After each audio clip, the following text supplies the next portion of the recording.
for my friends that I'm representing, those who are bedbound, those who can't come out today. The disabled people here are a privileged minority who are able to come out today. Most of us will be in bed for the next week. Most of us will be in pain. Most of us will be exhausted. It is exhausting to go through the disability welfare process. It is exhausting to rely on a government that gives you no stability, no promise, and no respect for the lives of disabled people. It's exhausting and upsetting for the ableism to be perpetuated by the people who are in charge, to the people who you are completely dependent on through no fault of your own. Disabled people contribute to the economy. They give money into the economy. They engage in society. They engage in community. With the right support, they are able to give back to the community, even if they don't have the consistency for paid work. They are worth something. They are worth these benefits, and they are worth fighting for. I stand here, I wish I could stand. I sit here in protest, not just for myself, for my son as he gets older, with any genetic condition that he might be falling down with. I sit here for my friend who's in bed at home because her ME is so bad that even the vibration of the cars around her will trigger her. For my other friend whose fibromyalgia has developed to the point where she can't awake for most of the day. I'm so grateful that I can even be outside today. I managed to get outside one day a week. Most days I can't walk downstairs to make myself food. My son has to make me breakfast. I've lost 4 stone in the last year, thanks to my conditions. And yet, my PIP projection will still say ridiculous things, such as I saw in somebody's letter, that using a rollator mobility aid proves grip strength. I couldn't hold that though.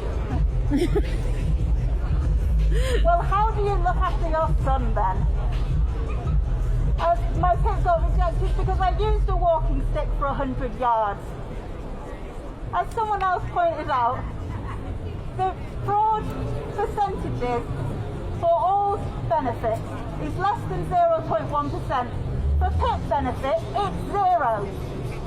There is more money lost in looking for fraudsters than there is in any fraudulent activity within welfare, and there is more money, exponentially more money lost in eligible benefits that people have not claimed through intimidation than there is in any kind of fraudulent benefit claimant. Sorry, I'm losing my energy.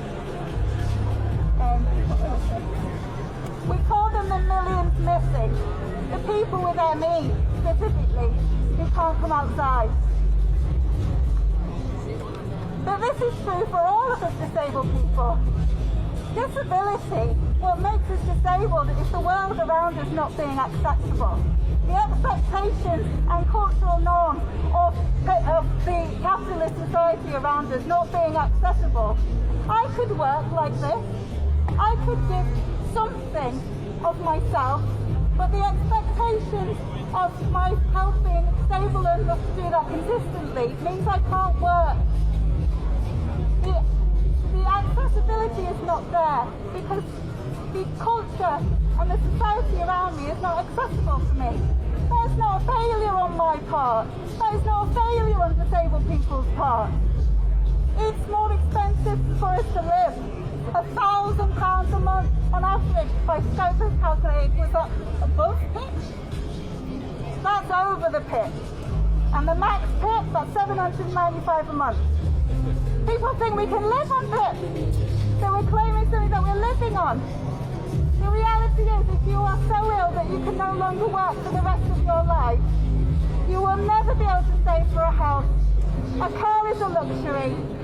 You will never have enough money for any other luxuries. You will never go on holiday. You will never have stability in your housing. You will never have stability in your finances. We are reliant on the state, and the state is saying that they don't care if we die.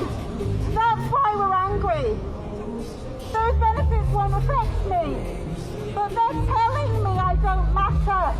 They're telling me I don't count. I don't matter. My life doesn't matter, and nor do my peers' lives. And that's not right. Your lives matter. My life matters. My contribution matters. Eat the rich! Yeah.